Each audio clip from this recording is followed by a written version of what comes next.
Okay, so I want to do something today that is sort of a unique challenge, and that is we're going to talk about what today is historically in the story of Jesus Christ, and then we're also going to apply this to what it is to value family. So I know this is a challenge. Let me just kind of start like this. So when I was in ninth grade, I ran track. I was pretty fast at that time. Not so much anymore, but at that time I was a sprinter, and I was the third fastest in the 200 meters in my middle school.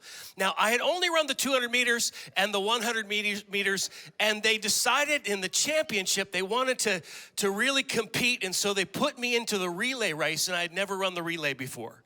Now, there's a part of the relay race, the 800-meter relay race, where each runs 200, right, that I had never practiced, and that was the passing of the baton. Now, that can be a little complicated, right? So they kind of walked us through it. The guy that was supposed to take it, I was going to take it, and they said, here's the deal. You get into this little space, and in this little space, you got to take that baton. He's going to stick his hand back like this, and you're supposed to smack the back of his hand or the palm with the baton, and when he feels that, he's going to grab hold of it, and then he's going to start to run. Okay, so I was second leg. We're just a little bit behind when I get the baton, and I take off running, and I make up distance, and I was into it, man. I spent myself in my 200 meters so that when I got into that little space, I didn't have much gas left, okay? Now, he was so excited because we had the lead that he decided to take off a little early. You can see where this is going. So I was supposed to smack the back of his hand with the baton, but he started to move as I was leaning down, and I decided to lean out a little bit to try to get it there, and I fell head over heels.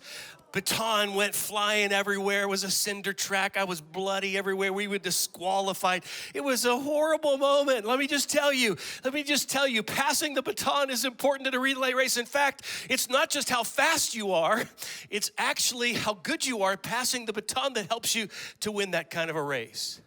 Now, we all understand that parenting and grandparenting is a legacy thing. We're actually trying to raise up the next generation and to pass on what's important to us, the values that we have, and if you're a person of faith, the faith that you carry to the next generation.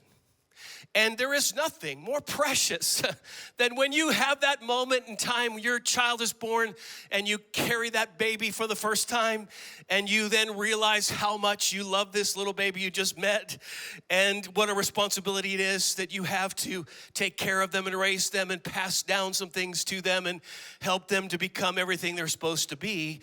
And I guess I want to ask the question, what's involved in that? In passing down your values, in passing down your passions, in passing down your faith in God. So we're going to take it from that perspective. And here's what I want to present to you, and that's this. Passion for something cannot actually be taught. Information can be taught. Skills can be taught.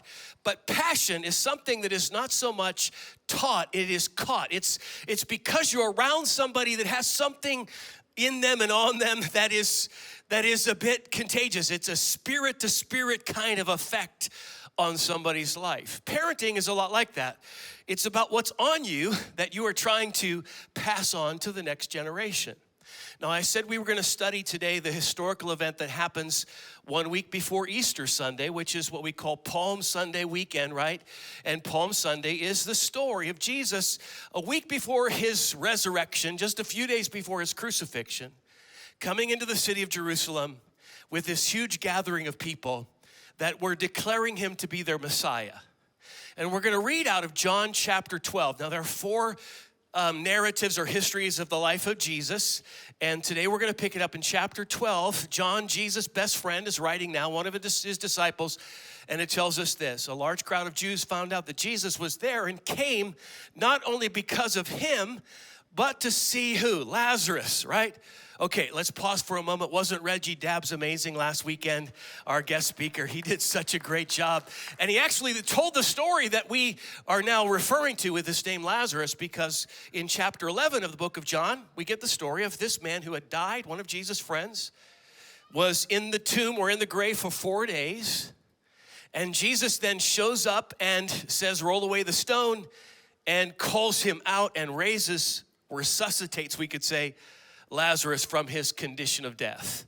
And I love how Reggie captured this picture. He talked about how sometimes because of our past, what we've come out of, that our past and us as well, we sort of have a stink to us. Didn't he say that, right?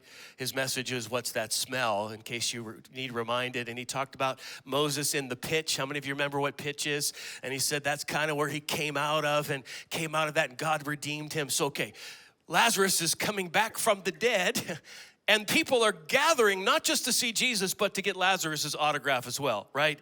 They want to find out this story. This is amazing. How could this happen? So thousands of people gather on this day. We call him Palm Sunday. And it tells us that the chief priests were also there and made plans to kill Lazarus as well. It's interesting to know that when God starts to do something in your life, not everybody in the world be happy about it. So what did Lazarus do? He just came back from the dead, and they wanted to kill him because Lazarus represented something about Jesus that the powers that be did not appreciate all that much. So there's a huge crowd, and some are gathering to worship, and some are gathering because they're plotting against him, and it's just a few days before the crucifixion. And I want to take you there now from the question of contagiousness now, the passion that's contagious. And I want you to imagine for a moment that you were brought there on this particular day by your mom or dad.